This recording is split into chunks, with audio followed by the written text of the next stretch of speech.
Do you love movies? So do I. What's up, y'all? It's KB, and I love movies, inviting you to listen to The Conversation, a film podcast where passion meets perspective and opinion. From the old school to the new, I invite a guest on to discuss the movies that thrill us, challenge us, break our hearts, or even blow our minds. There's always new episodes dropping wherever you get your podcasts. So join the conversation. We don't just watch movies. We love talking about them too. The Conversation with KB Loves Movies, a part of Someone's Favorite Productions podcast network. Hey, this is Jason Kleberg from the Force 5 podcast, a show that forces a guest to come up with a movie-themed top 5 list topic, and then we reveal our picks on air. Top 5 heist films, top 5 tearjerkers, top 5 movie dogs. Every show you'll be asking yourself, what would be on my list? Guests include directors, screenwriters, actors, podcasters, musicians, authors, and even a professional wrestler.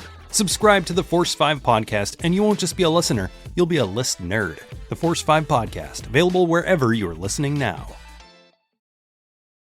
You see, if it doesn't gel, it isn't aspic, and this ain't gelling.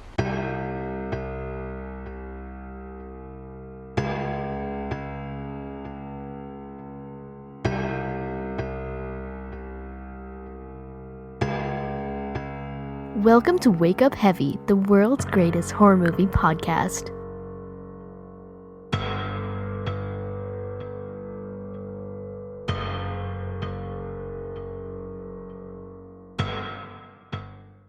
Hello, and welcome to Wake Up Heavy, Recollections of Horror. This is Mark Bagley, your host, and this is the April 2022 Movie Watch episode. Going to start off with some news and notes and get those out of the way. The episode on The Long Goodbye that I recorded with Anthony King, it's okay with me, for his Cult Movies podcast is out. It's been up since, I believe, May 1st. Go check it out if you haven't already. I will link that in this show's notes. I will be recording again with Chris Stashu and Andy Gnosis for the Culture Cast on Rob Zombie's Firefly trilogy. That doesn't sound right. I still need to watch the second and third, and I can't really put it off too much longer because we're going to be doing that in a couple of days. Not my favorites, so that'll be interesting.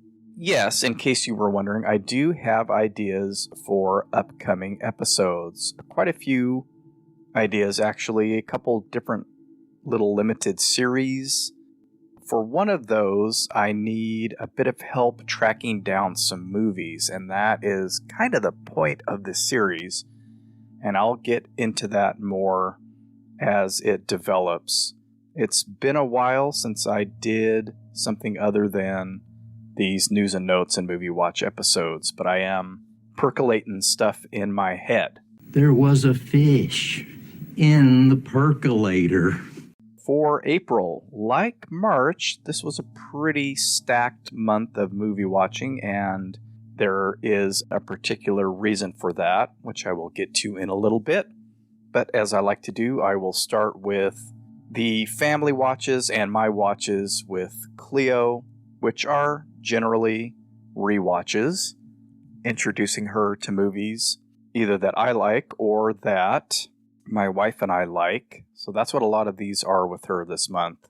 We started out with Little Miss Sunshine, which had been on our to-watch list for a while, as had this next one, Amelie, which I believe she really, really liked. We rounded that out with Juno. And then we're trying to hit a lot of 80s teen comedies with Cleo, so I suggested Heathers, because it's a little bit different than, say, the John Hughes teen films. Who's that guy in the coat think he is anyways? Bo Diddley? And I'm not sure how well that one went over, because there is some, and it's on purpose, and we kind of had to keep reminding her of this, there's some very politically incorrect stuff throughout that film. You know, kids are different these days. And my other suggestion was something I haven't seen in a long time, and I've been thinking about John Cusack's movies. There's a number of movies that I've been meaning to rewatch for a while, so we rounded out the teen comedies with Say Anything. man. You're bringing me down. Shut up. And then the last movie we watched together as a family was Cleo's request, and I believe this is because friends of hers showed her some of the costumes for this film, which they had discovered due to the upcoming, which is now past, the upcoming Met Gala. And I was excited to watch this because I had never seen it, and I remember when it came out, this was early 90s, so indie art house films were really big at the time, and I had just never gone to see this one. It's Orlando with Tilda Swinton. It happened to be on TCM, and Cleo recorded it, and we watched it the last weekend of April. Time travel, costume, drama that spans 400 years, and Tilda Swinton is great in it. With Cleo, just me and her, although my wife may have caught some of these as well, we went back into the Friday the 13th series and watched part 2. Shortly after that, we watched my favorite, and I said, hey, we don't really have to stick to the order here. I have never really watched them in order except one time, and we can skip 3 for now. It's not the best. And we watched part 4, the final chapter, which she enjoyed, I think, like me, the most of the ones we've watched together so far. And it's got little Corey Feldman in it, and we've seen a bunch of movies with him. Ted! Hey, Ted, where the hell's the corkscrew? On the same day that we watched part 2, we watched Annabelle, the first one, and this was her request. And as I've mentioned back when I talked to Chris about the whole Conjuring universe, I like the Annabelle movies. Then Cleo realized that The Exorcist was available. We went ahead and watched that, and I thought, oh boy, we're going to have a bad night tonight. But I don't think it hits kids the same way it did back then. And she actually chuckled a couple of times, which was sort of disconcerting. I think it had to do mainly with some of the things that Reagan says when she's possessed and that voice, and it just struck her as funny. May have been nervous laughter, I don't know. Didn't creep her out nearly as much as I feared it would. Your mother sucks cocks in hell, Paris, you faithless swine. And then the last thing we watched was Let Me In. And I mentioned this and the original, Let the Right One In, way, way, way back at the beginning of the show when I did an episode on modern horror, and I like both of those. When I think about it, I like the story structure and the characters a little bit more in the remake. And I believe that Cleo really liked that one too. So for my rewatches, I try to watch some stuff that I haven't seen in a long time. But of course, there's always a few in here that are things that I watch, and I probably should just leave these off my rewatch list. But, you know, I guess I'm a completist. One of the ones that I haven't watched in ages is Francis Ford Coppola's Dracula. And they did Red Letter Media did an episode on it recently, and that made me want to watch it. It gets panned a lot for the acting, and yes, Keanu Reeves is not very convincing in his role. Whoa. Winona Ryder is a little bit better, but still I think these were actors that were miscast for this film. But the really great thing about it is that like 95% of the effects in the film are all in-camera effects. And check out that Red Letter Media episode because they get into that a lot, and it was fascinating to me, and I never even thought about that. I watched The Dead Zone. The ice is gonna break! For the millionth time. This is one of those ones that I probably don't need to put on my lists since I watch a lot of these Stephen King films monthly, practically. I watched Seven. I've been on a little bit of a David Fincher kick and am trying to watch one of his a month.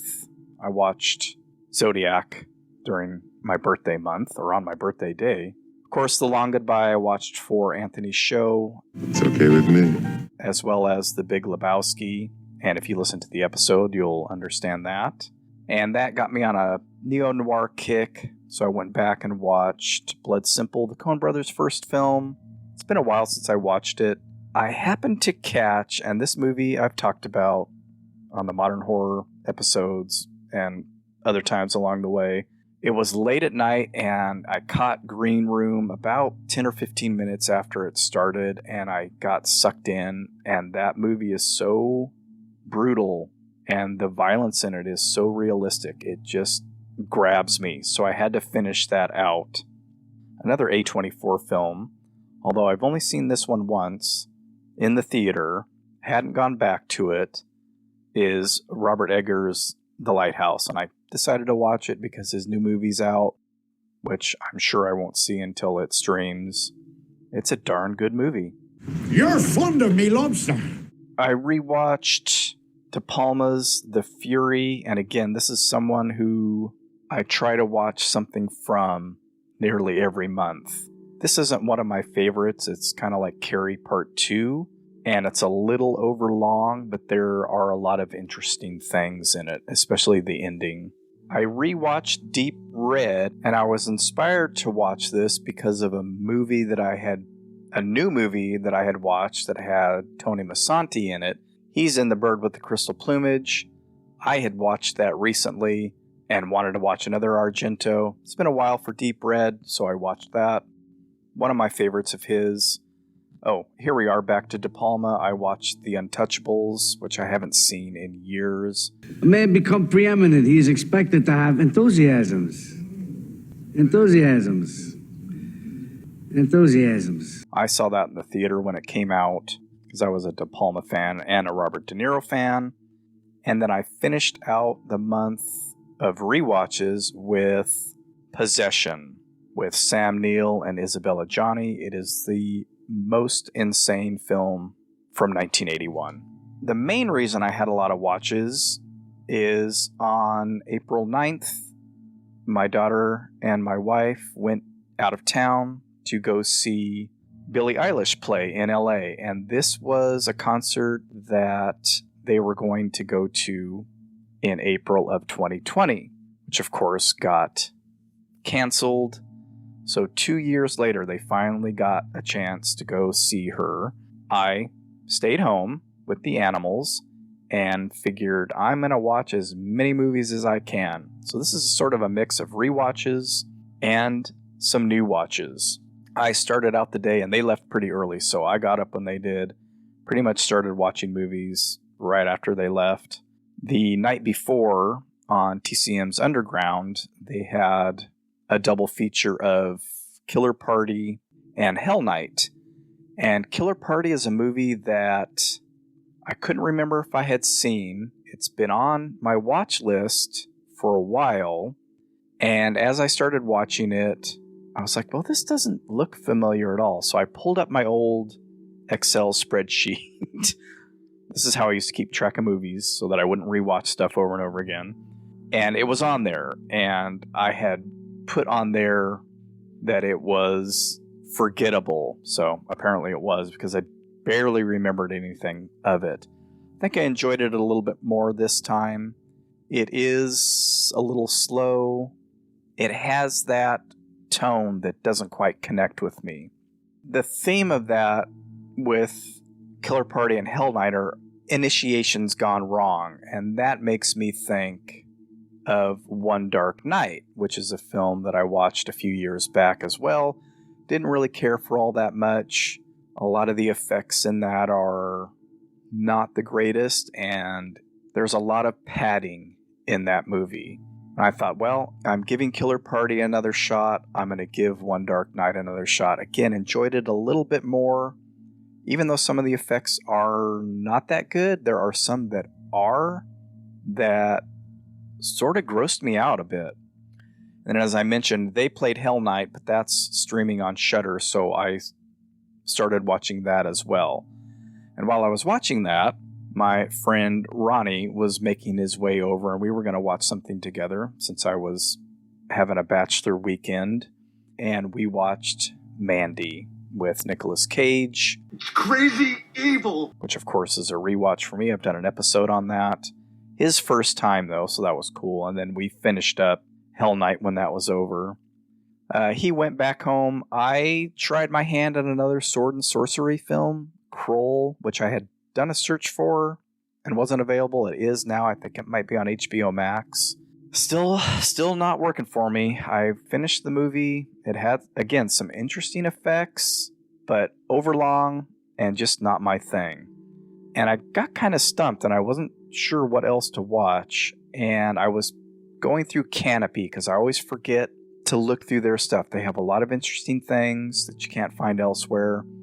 I think I was also inspired by somebody posting about a Peter Greenaway film. And I'm like, this is a guy that I have not dug into deeply enough. Back in the early 90s, when art house films and indie films were becoming a bigger deal, or at least here in Fresno they were, his film, The Cook, The Thief, His Wife and Her Lover, had come out. I think I saw it in the theater. Anyway, I haven't really explored much more of his stuff. They have a couple of his films on there, and so I watched A Z and Two Knots, which had always intrigued me, and it was very interesting. A lot of his films are one and done kind of movies for me. This involved twins, so it would probably pair well with Dead Ringers, although these were real twins. And it had a lot of time-lapse photography of mostly food, but some animals decomposing. And so there's all that time-lapse photography throughout the film, and then this story of these weird twins and weird relationships. Fascinating film. Probably won't watch it again anytime soon, but I enjoyed it. I enjoyed going through that experience. Finished the night, and actually had to finish this film the next day because I fell asleep, with a movie that I used to see all the time at the video store, never rented, never knew really anything about it other than it was a martial arts film called Kill or Be Killed, and I believe it's South African. It was decent. It was interesting. It was odd in a lot of ways. The fight scenes were good. The lead, and I think this is true for a lot of these, it wasn't a vanity project, but it had that feel of this guy thinks he's really awesome. I mean, he's pretty good, but it became a little bit repetitive after a while. People escaping and then being recaptured and escaping again and being recaptured, and fight scenes and fight scenes and fight scenes. There is a sequel, though, and I believe it's on Tubi as well. I watched this Kill or Be Killed on Tubi. So I was intrigued enough that I will probably watch it again. Mark meant to say that he would watch the sequel. So that was it for my Bachelor Weekend watches. And that segues into my other first-time watches of the month. Another one that I had been trying to track down for a while is an 80s film with James Spader called The New Kids, starring Lori Loughlin, who's been in the news lately, you may have heard. And it's one of those, not home invasion, new kids moving into a new place, kind of fish out of water, the local bullies. What is that called? This happens all the time in movies. Really interesting. James Spader plays a big asshole, of course, but the guy that plays Lori Loughlin's brother gets in a bunch of fights. They were all done really well. Good fight choreography, good action. And it was an interesting 80s film that I had never seen, and is a lot different in tone than most other 80s films of the time. Of course, I watched Studio 666 for that episode of the Culture Cast. I caught The Life and Times of Roy Judge Bean. The correct title is The Life and Times of Judge Roy Bean. Mark, you dipshit. Which I thought I had seen, and I think the title is just so familiar to me that I thought I had seen it, but I didn't recognize any bit of it. Interesting Paul Newman film. One of those new horror films that ended up on Hulu, fresh. A lot of people had been talking about that. Sebastian Stan is in it, and Daisy Edgar Jones, who is in the new limited series on Hulu called what is it called? Under the Banner of Heaven with Andrew Garfield. Ooh, watch that if you have. True crime, creepy as heck. And then this film I had been looking forward to for a while. The writer and director have worked on some films that I really enjoy, including The Ritual, which is on Netflix. And one of them did a section of Southbound, which is an anthology that I really enjoy. a couple other things. I don't know that they always work together, but separately they've done some stuff that I really enjoy. And I had been looking forward to this one because it looked really creepy. And I like Rebecca Hall, who is the lead. It's called The Night House. Finally came out on HBO Max. Watched it, enjoyed it until the final act. There were a lot of interesting ideas, and it seemed like they didn't all gel at the end. You see, if it doesn't gel, it isn't aspic, and this ain't gelling. Still definitely worth a watch, though. Then I was looking for some Clint Eastwood that I hadn't seen, and I wasn't sure about this one, The Outlaw Josie Wales, but as I was watching it, realized I probably hadn't seen it, and if I had, I didn't remember anything about it. And this was, I believe, where he and Sandra Locke met. And if you know anything about their history, that ended up being a very bad situation for her. But it was pretty good. It was pretty good. One of those revenge, you killed my family and I'm going to kill all you guys. Another highly anticipated film for me was Ty West's new one, X. Had been hearing all kinds of great things about it. I really like Mia Goth. She's one of the leads. Ended up being disappointed. It's okay. I think it got overhyped a little bit, or for me, my expectations were a little too high after reading so much good press about it. It's not bad, it just wasn't as... I don't know, I heard a lot about, it's really raunchy and really gory, and I don't know, maybe my brain's messed up and I've seen too much of this stuff because it didn't seem like either one of those to me. A little bit more than most modern horror films, yes, but it wasn't as over the top as I had heard. I recorded the 7-Ups off of TCM. That is with Roy Scheider, one of those films that came out in the wake of The French Connection with a crazy car chase scene, and it is a pretty crazy car chase scene. The rest of the movie was okay, and then I watched a film that I'm surprised I've never watched, especially since it came out around the time of my big Mickey Rourke obsession, The Pope of Greenwich Village, which I really enjoyed, especially for Eric Roberts' twitchy performance. He's kind of amazing in this, and this is peak Mickey Rourke years. I watched another film that's been on my list for a while, and I think about it all the time, and then I'm not sure I want to watch it, and again, somebody tweeted about it, and that always makes me look into things a little deeper. So I watched the film called Harlequin, also known as Dark Forces. It's on Tubi right now, and it is basically a modern retelling of the Rasputin story, and I find Rasputin fascinating. It's an Australian film with David Hemmings, who was, of course, in Deep Red, so there's that connection as well. Pretty interesting. Not the greatest print on Tubi, but worth the watch. It may be playing somewhere else as well. And then I stumbled on this film on one of our cable channels. It's called John and the Hole, and I thought, what in the world? What kind of title is that? That doesn't sound right. And then I recognized one of the actors, well, Michael C. Hall is in it, who I recognize from a lot of different stuff. But the young actor in this, I was like, he was in something I've watched. Looked it up, and he's in that batshit crazy movie on Netflix called Eli. You should definitely check that out if you haven't watched it yet. So it's got him, Michael C. Hall, and Thaisa Farmiga, and it's not really a horror film.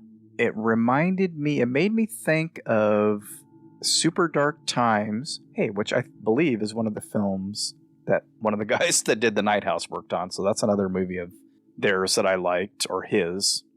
And what's the other one? Super Dark Times, and I Think We Need to Talk About Kevin. So it's along those lines in a way. Slow going character study of this kid.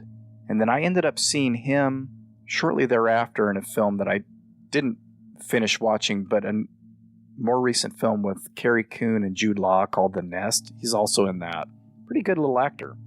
And then I'm not sure how this movie popped up, but I caught wind of this film called The Wolf Hour, and it stars Naomi Watts, and I read the description, and it had something to do with the Son of Sam that summer in New York with the heat wave and the power outage, and she plays this recluse who's locked up and is possibly being stalked by somebody, and I was like, ooh, this sounds interesting.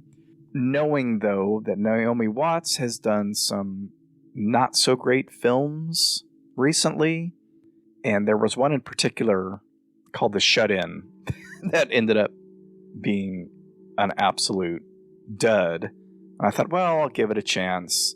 And it started out really interesting.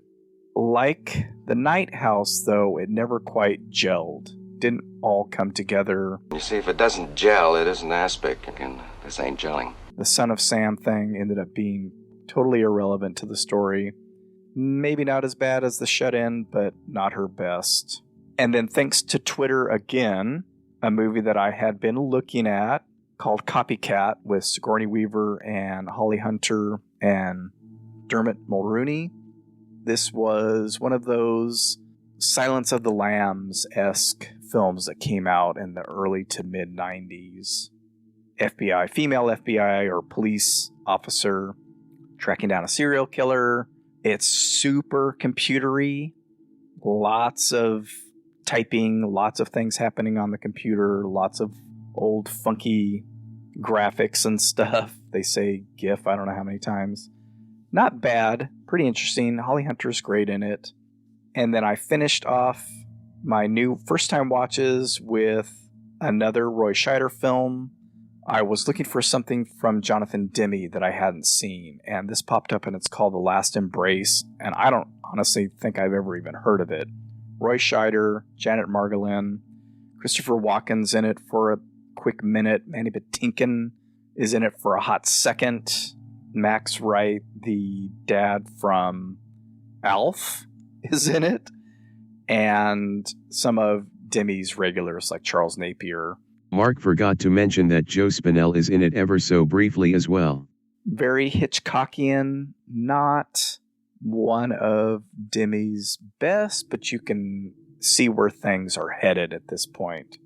Pretty interesting. I think that was on Screen Picks or Epix, one of those oddball cable channels we have. All right, that should do it. Check out the episode on The Long Goodbye. I'll let folks know when this CultureCast episode on the Rob Zombie films is out. I'll get my head together and start working on these new series and get some other episodes out that aren't just me babbling about the movies that I've watched. Thank you so much for listening. Have a great day.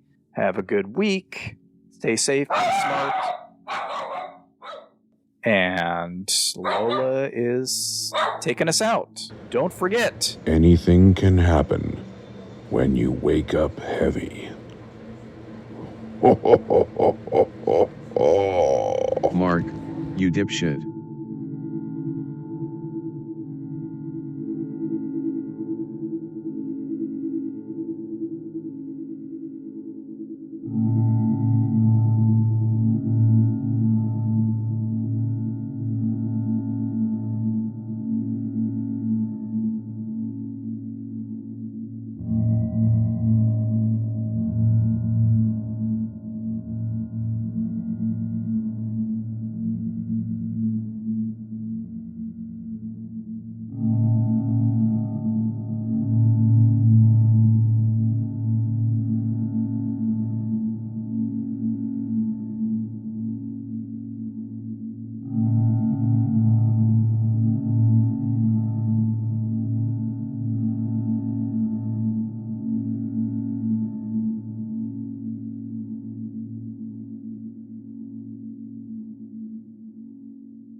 Hello, this is Chris Haskell from They Live by Film.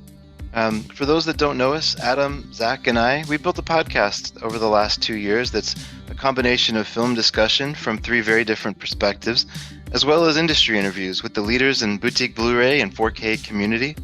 We started with Deaf Crocodile, but over time we've been lucky enough to speak with Arrow Video, Severin, Mondo Macabro, Vinegar Syndrome, Radiance, Indicator, most of the OCN partner labels. It's been a blast. You can find us wherever you podcast, and also actually recently as part of Someone's Favorite Production Podcast Network. We hope to see you online.